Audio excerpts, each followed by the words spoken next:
welcome along here to Elton Gospel Hall on Lock Road. We've just had 4 series on Sunday afternoons with our brother Elton Fairfield. Elton's been here each Sunday to take us through the Gospel, Matthew, Mark, Luke and John. It was really, really great to have you here, Elton. Thank you. Elton, perhaps we're going to go through a list of questions here that folks who perhaps have come to the drive-in, or perhaps folks who have never come to the drive-in but watched online, have questions in their mind. And we're not looking on them as trick questions, but genuine questions. And perhaps you can help us from your experience and from your knowledge of the Bible to share and answer some of these questions that people may be asking. But first of all, Elton, tell us a little bit about yourself. Now, when I think about you, I think about 3 continents. Sure. Perhaps you can give us a quick intro. Well, as you know very well, John, I was born in Canada and raised there and educated there, but after I left the university where I was teaching, we went off to Japan. And so being a missionary in Japan was a good part of our experience, and to preach in Japanese was a real privilege after, of course, 5 to 6 years trying to learn the language. And now, for family reasons, I'm back in Northern Ireland, but we're still preaching the gospel here as well. So it has been my privilege, as you say, to be on 3 different continents, and it's amazing what God can do with just a little boy that's born on the other side of the world. And I think each one of us should grasp something of that we're all of value to God. And I think isn't it interesting that the pathway of life is very interesting. The Lord directs and brings us to a certain place at a certain time. Sure. To meet a certain person or to give a certain message. Is that a fair comment? Absolutely. You find that in the Bible. And in the Bible you've got evangelists coming into touch with certain people that have questions, which you're about to ask some of them. And they're real questions that sometimes we don't have all the answers for. Yeah. But God is working. God works behind all the scenes. So perhaps some of the questions that we have just now might be the right ones that people are asking, that perhaps you can. I hope so.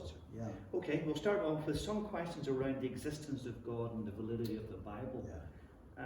There seems to be a growing number of young people who say they don't believe in God. In Northern Ireland, the traditional view has been belief in God and church attendance, but who don't believe in God or don't think that God exists. Why would that be, and is there anything helpful you could say on that? As society has deliberately assumed there is no God, of course our children are going to grow up thinking there is no God. So for years people believed in God, but their parents would have told them. So their baseline was God exists. Now the baseline is we've got evolution to explain how we got here.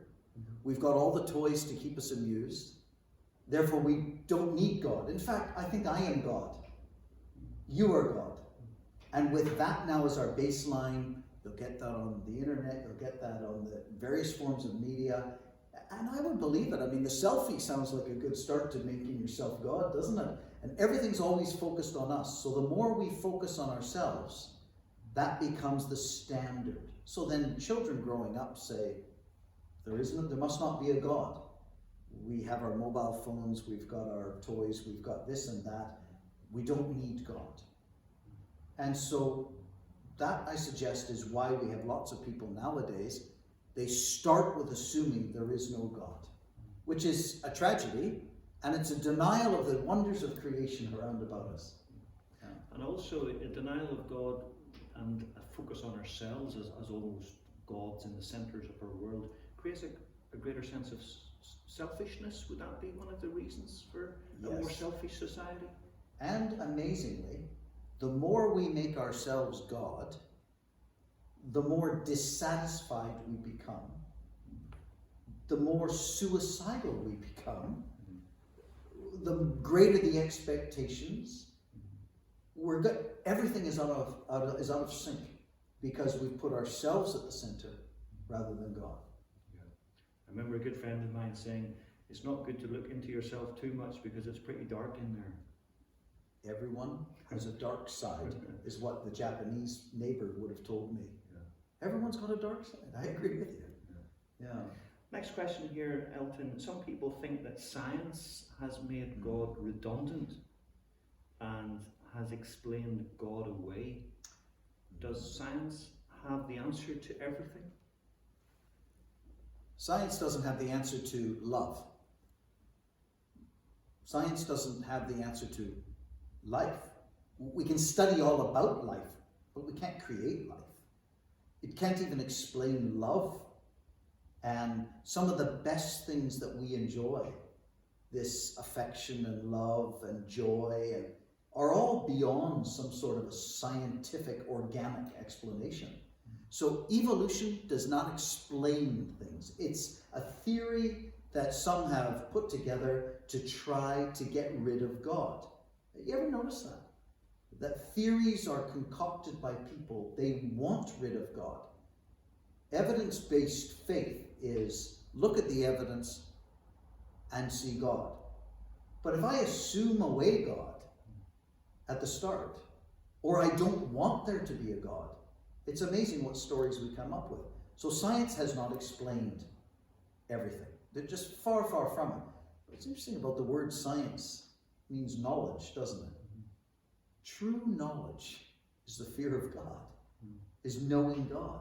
I just find it kind of ironic that... So almost not believing in God is almost unscientific. You're denying ultimate knowledge. Yeah, very much so, yes. Can I tell you a story? Back in the days of Galileo, people believed that the earth was the center of the universe. In fact, religious leaders placed the earth at the center of the universe. And they said that the sun went around the earth. And they even said because man is the most important creation. But nothing worked. The models of the universe and the solar system didn't work. You had planets wandering around, almost unpredictable, because you didn't have things in a correct elliptical orbit. But the moment you place the sun in the center, with the earth going around the sun, for all the technical people, they say heliocentric, not geocentric. Right? Galileo said, look, the whole solar system all works now. We have our predictability of orbits and everything. And that's my lesson that I learned. You put God in the center, and everything makes sense. You put us in the center, and everything is all out of order. Everything fits. We've often heard of, we often hear of Christians being ridiculed in the media for believing in a literal creation. Is that fair? Absolutely not. I heard a person on the radio saying that Elvis Presley was revolving around Jupiter right at this very moment. And the commentator said, oh, that's interesting. And yet if a Christian would say, I believe in a God who made the heavens and the earth in a literal 6 days of creation, no one believes that, and they start to mock. There's an unfairness of reporting. I'll say that categorically. Should they be ridiculed? No. Christians don't go around ridiculing other people. Christians should not be ridiculed by others. Some people aren't sure that Jesus Christ ever existed, or if he did, his life has been taken out of context. We've heard this and made it into something it never was. Have you anything helpful to say on that outlook as to who Jesus really was? Well, do you believe in Julius Caesar? Historically? Yeah. There's a historical man. Have you ever gone and read the Latin records of his? But you still believe in Julius Caesar. I mean, we learn about Julius Caesar in school, and it seems pretty obvious, doesn't it, that there was a man called Julius Caesar who ruled Rome and so on. And yet we have 4 complete books written about the life of Jesus Christ from beginning to end. We call them the Gospels, and yet people will dismiss them out of hand and said Jesus never existed. Well, excuse me.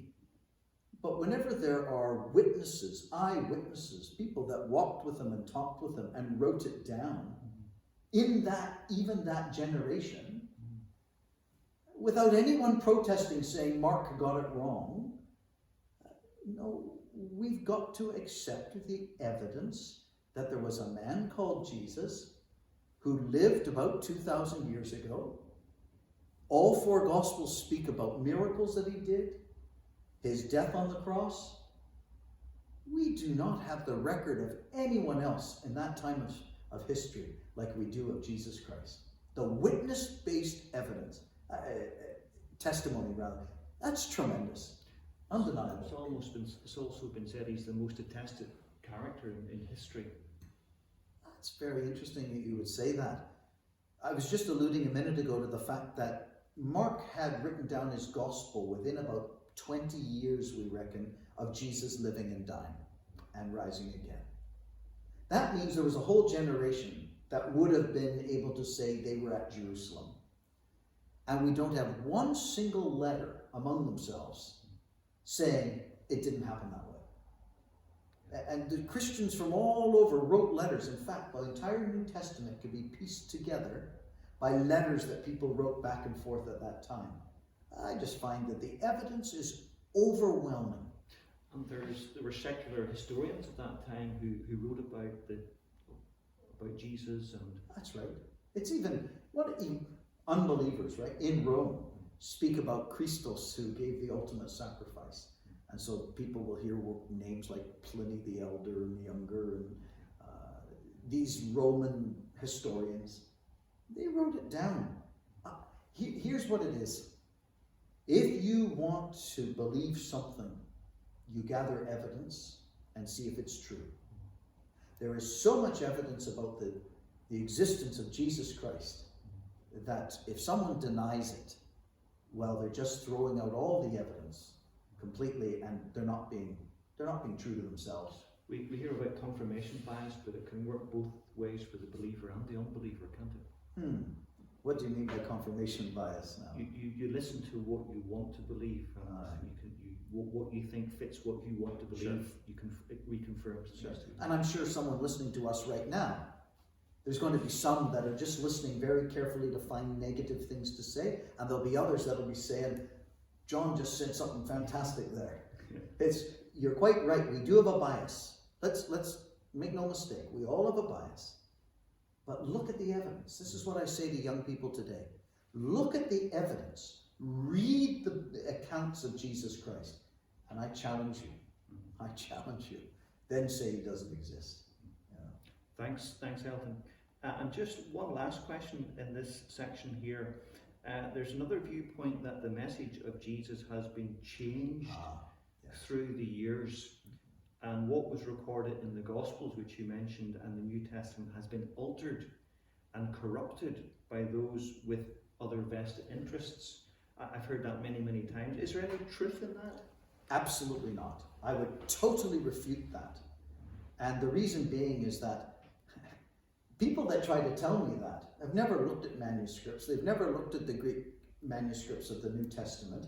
They can't show me that up until 100 years after Christ, they believed this, and then after that, 200 years later, or 300. What we find written in the Bible today matches the very oldest manuscripts. And if we discover another manuscript, I'm sure it'll just match the same. There is no evidence. And I referred a little earlier about these letters that Christians wrote back and forth to each other. As far as I can remember, there are libraries like in Alexandria in Egypt made up of these Greek fragments, these letter fragments. They're written in Greek, quoting various parts of the Bible. Now, if things had changed, we would expect that what they quote in their letters to be different than, say, the copy of the Latin Vulgate, or the King James Bible, or the New International Version. We would expect everything to be evolving. There is absolutely no evidence of that. And if anyone tells me that, I tell them, you get the manuscripts and lay them out before me. But I know I'm being a wee bit dogmatic. Yes. But it's true. There is no evidence for a change of the manuscripts. So where does this idea come from that the scriptures have been changed, or where's that thought come from? Well, to be quite honest with you, Muhammad was the one that introduced this. Back, we're talking about 600, 700, 800 years after the Lord Jesus, he was saying it's been corrupted, it's been corrupted. We need a final prophet to come in and to re-explain it all in the way it should be. And then lo and behold, he became that final prophet and declared himself to be that and gave a new message. Now I just want to stop there and say that I have worked with many, many people from the Middle East, and they're absolute gentlemen that I've worked with. So this is nothing against various people that follow Muhammad. I'm just saying, who changed things? It was at that time their declaration of newfound truth that was actually introducing the change. Up until that time, right until the present, the Greek manuscripts concerning Jesus have never changed. So with all due respects to various people, that's helpful to understand where that thinking comes from, Elton. Thanks. Sure.